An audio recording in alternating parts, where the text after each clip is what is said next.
মাত্র এক প্যাকেট পাতার বিড়ি দিলেই বর্ডার পার। সব ইন্ডিয়ান গরু মাঠ দিয়ে। ফ্রেন্ড, আমি দাদামণি আজকে আছি এমন একটি গ্রামে যেটা বাংলাদেশ ভারত বর্ডারের খুবই নিকটে অবস্থিত। এটা ভারত বাংলাদেশ বর্ডারের বাংলাদেশের একটি গ্রাম।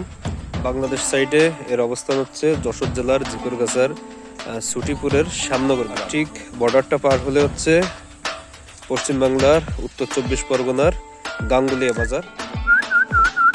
আপনাদেরকে আমি এই সুন্দর গ্রামটা ঘুরে দেখাবো।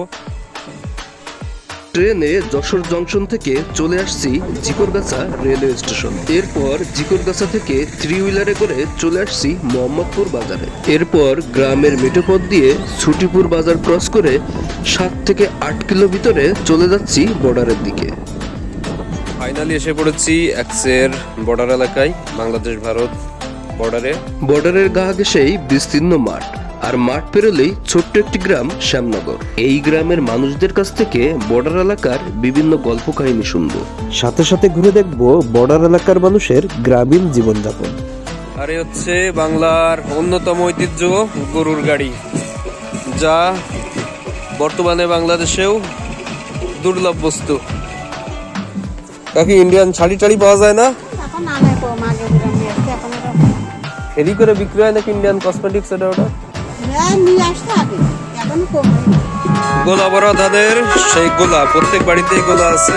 ধান ছাড়ানোর ম্যানুয়াল মেশিন আগে প্রায় দেখা যেত, এখন খুব একটা দেখা যায় না।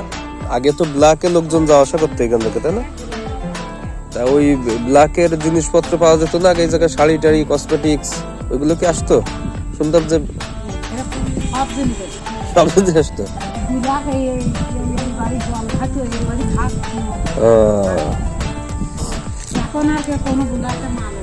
তবে অনেকে শুনতাম ওই যে যাওয়ার আগে আশেপাশে বর্ডারের পাশে বাড়িতে রাত্রি থাকতো, থাকে রেখে তারপরে যেত, একটা থেকে যেত। এই জায়গায় থাকতো বাবা, প্রতিদিন 3 দিন 4 দিন অন্তর দেখো গরুর কাদা, গরুর গাদা সব দেখো গরু নিয়ে চলে আসে, সব ইন্ডিয়ান গরু মাঠ দিয়ে। এত 50 জোড়া এইরকম নিয়ে আসে। একটা জিনিস খুব মজা লাগলো যে এই রাস্তা ধরেই গরু পাচার হতো।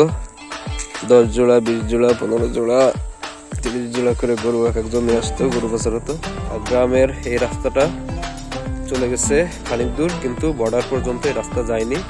বর্ডারে যেতে গেলে এই বিলটা পার হয়ে যাওয়া লাগবে। আপনারা এই যে এই বিলের ওই পাশে যে গাছপালাগুলো, যে জায়গাটা দেখা যাচ্ছে, ওটাই আসলে হচ্ছে ভারত, ওপার উত্তর 24 পরগনা। আপনারা আরো একটি কথা জানেন যে যশোরের যশ খেজুরের রস।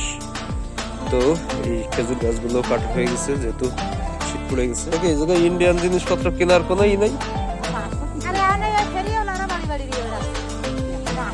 ফেরিওয়ালার নিয়ে বেড়াচ্ছে, সে তো ইন্ডিয়ান তা না, বাংলাদেশি তা। ও ইন্ডিয়ানটাও ফেরি করে বিক্রি করে বিনা পাসপোর্টে যখন গেছেন, তো মেলা আগে 20-25 বছর আগে, সে সময় কিভাবে যেতেন? এখন একদম বর্ডার না, একদম তারের কাটার ফান ছিল না, আমার সব কয় মাছ তারের কাটার ফান টাকা। তখন দালালে কেমন টাকা নিত?